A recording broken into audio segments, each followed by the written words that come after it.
last bit is just going through the more. So this last section is just me showing you, it's my brag book. Right? I'm just showing you some more cases of how things went and what we can expect, how long the journey is.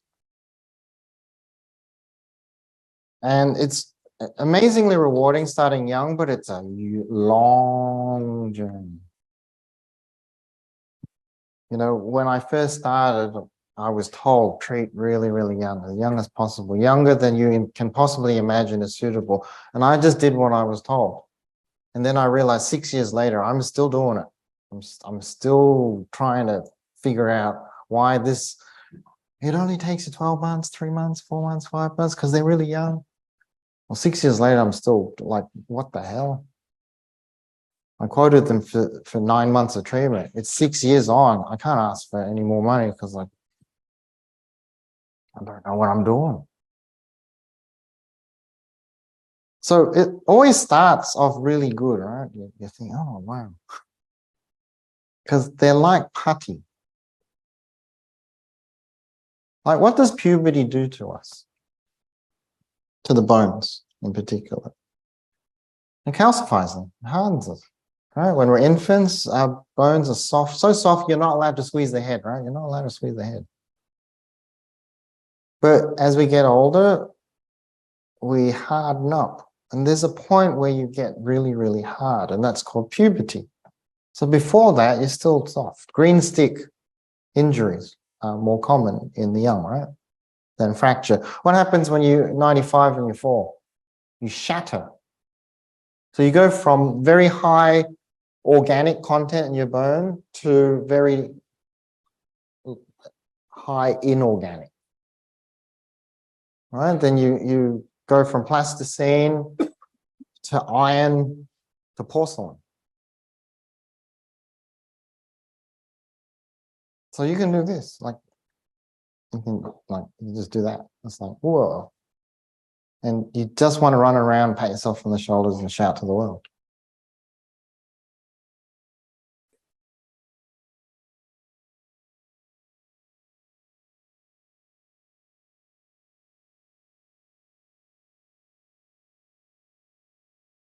And then teeth change over.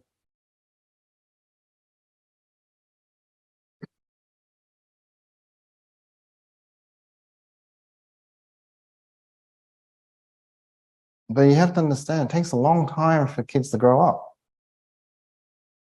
And if you don't have an endpoint in your plan, you're responsible. You become the parent. That's why I'm telling you, set a goal. What's the goal? If you don't set it, then you never reach it. And you're treating these children for free forever.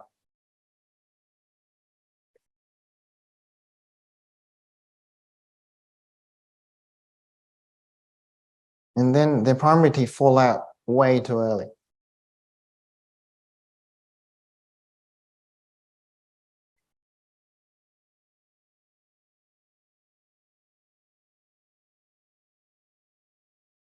Like, are we done?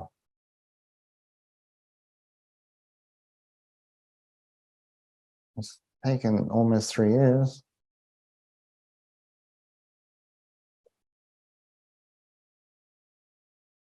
Then you take an X-ray and you think, oh, crap.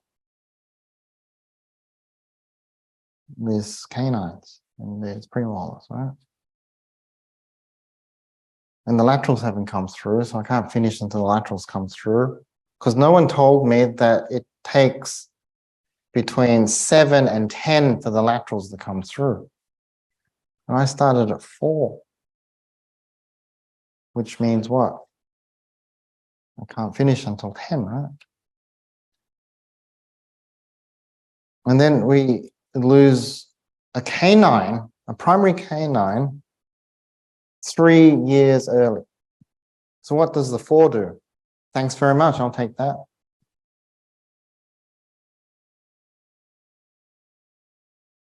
So what do? We've got to keep going.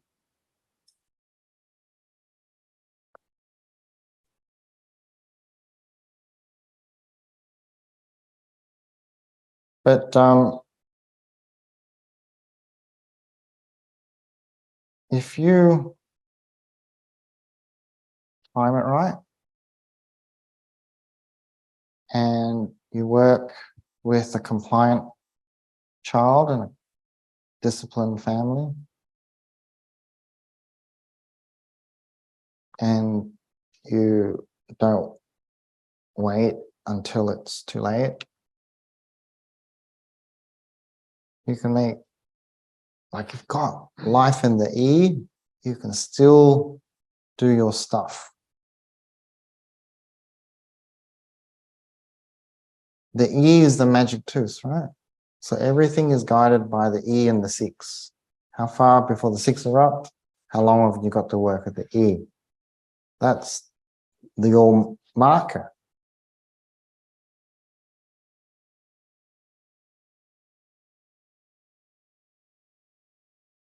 But it's risky if you don't know your sequence of eruption and your timings.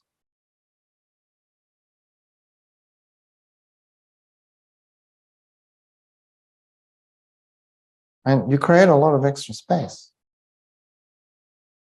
And you think, oh my goodness, what am I going to do with it? But everyone forgets there's 3 molars in the back on each arch, right?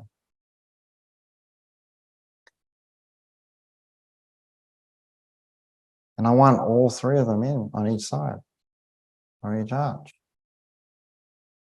Because it's an 18-year, 52 teeth treatment plan.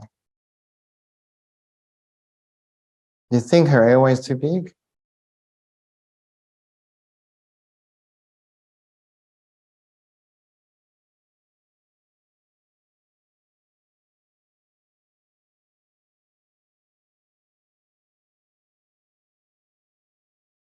The 12-year-old molars march in and they start, leeway space is lost, right? What happens to leeway space in the long term? Gets eaten up. All the teeth at the back want to see what the fuss is about at the front.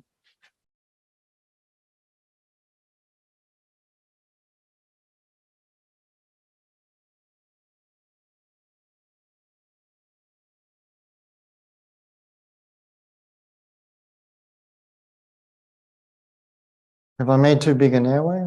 I don't know.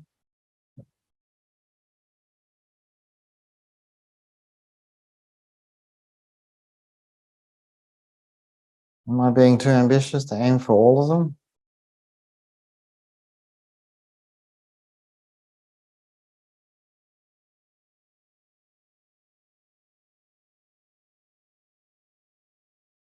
Primate space. Who's ever heard of that term, primate space? We're designed to have a gap between our canines and premolars. You know that, right? It's called primate space.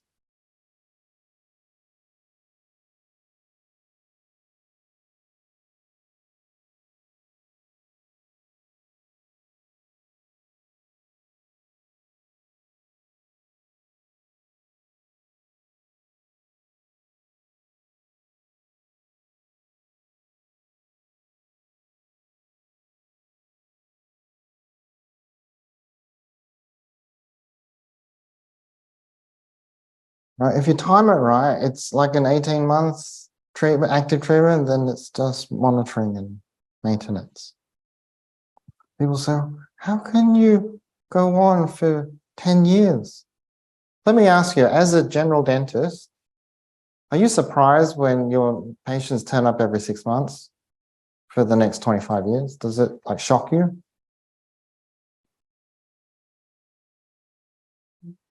Like, is it, you were fine last time, why are you still here? Why do you keep coming back? You were fine last time. No, as a general dentist, every 6 months, I want to see you for the next 25 years until I retire. So how is this different? Like, how is it different?